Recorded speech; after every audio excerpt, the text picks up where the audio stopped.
Good morning. My name is John Bonavia, and this is my speech for Capstone. So, I'm going to start off with a story about waking up in a Beverly Hills police station. I had woken up in police stations before, and I had always gotten a drunk in public. And when I would get these drunk in publics, I would pay the fine and move on with my day and not really care about the consequences because they were always minimal.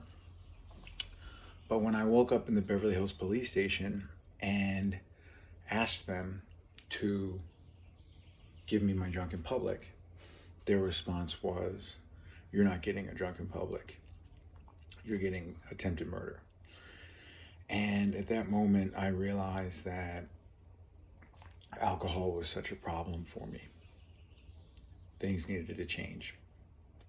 Even though the consequences that I had got lowered to domestic violence, who I am as a sober individual is kind, caring, loving to all people. But when you drink alcohol, for me, it changes who I am. It changes my priorities. It changed my outlook on life. I wasn't kind to people. I chose myself first. I didn't care about others. And it got to a point where not only waking up in police stations, but waking up in bushes.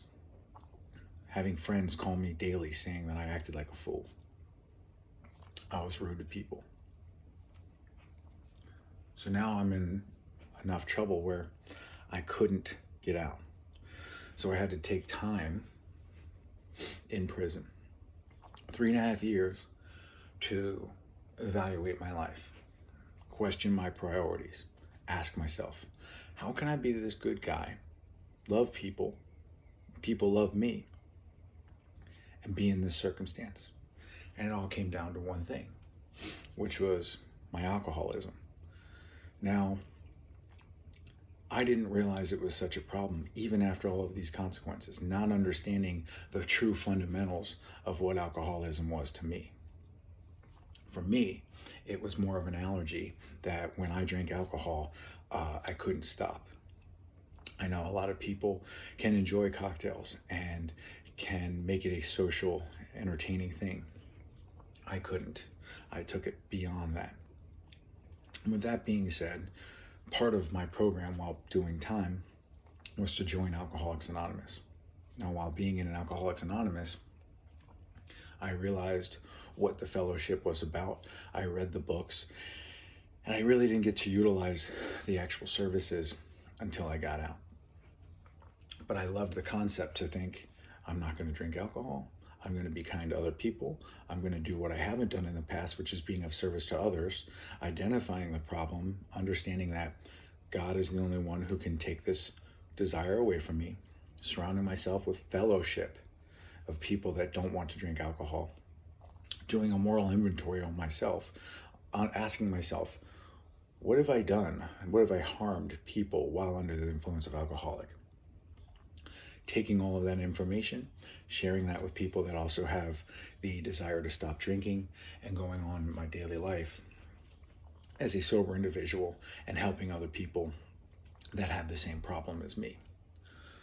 So when I got out of prison, I joined a fellowship. I went to the AA meetings, and what was very important was that you admit that you're powerless over alcohol. You join the fellowship, which is something that is very important while going to these meetings, understanding exactly why you're in AA, accepting why you're in AA, fully coming to realize that you are an alcoholic and no other person can stop you from doing that without asking God for help. Once you admit that you're powerless over alcohol, you create a God of your understanding. I created one of my own. I've had one always. And then you do the 12 steps. To a lot of people, this is a community of fellowship that works for a lot of people. The process is simple. It was based off of Christianity, settings from a Bible. What they've done is taken all the principles of the Bible, put it into AA. And for people that have a God complex, they've allowed it to be neutral. You can make it a God of your own understanding. When I got out, I started going to these meetings every single day. These meetings were surrounding you with people that actually truly care and understand the problem of a true alcoholic, the person that cannot just have one drink and continues to consume.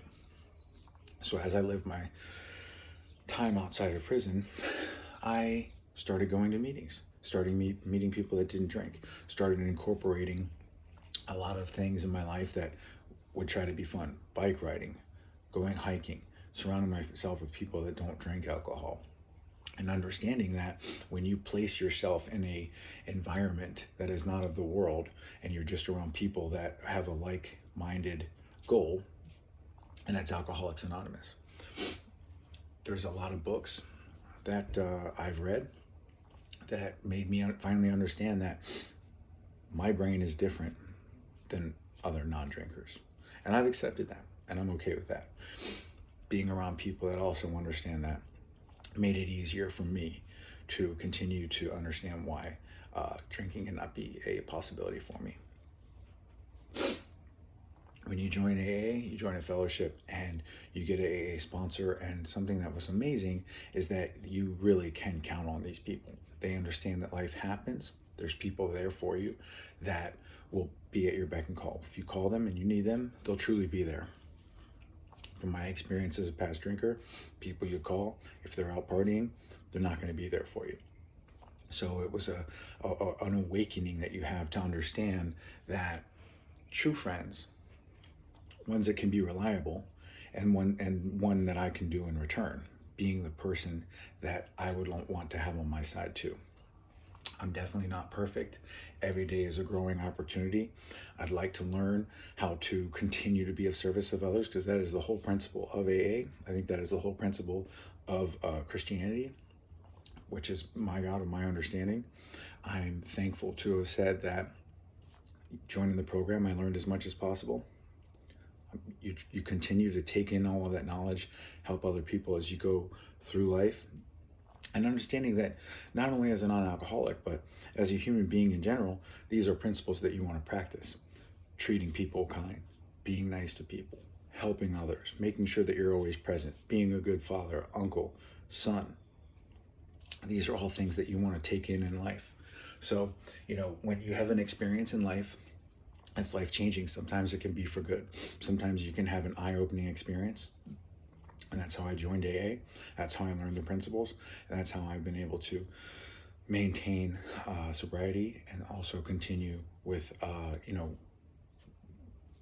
taking these practices of AA in my daily life, moving that into continuing to go to church and doing the right things. That's why I'm an advocate of AA. That's why I think it's a advantageous step, whether you're an alcoholic or not, because the principles of serving others is something that you want to take through life, and it's a wonderful concept. Thank you.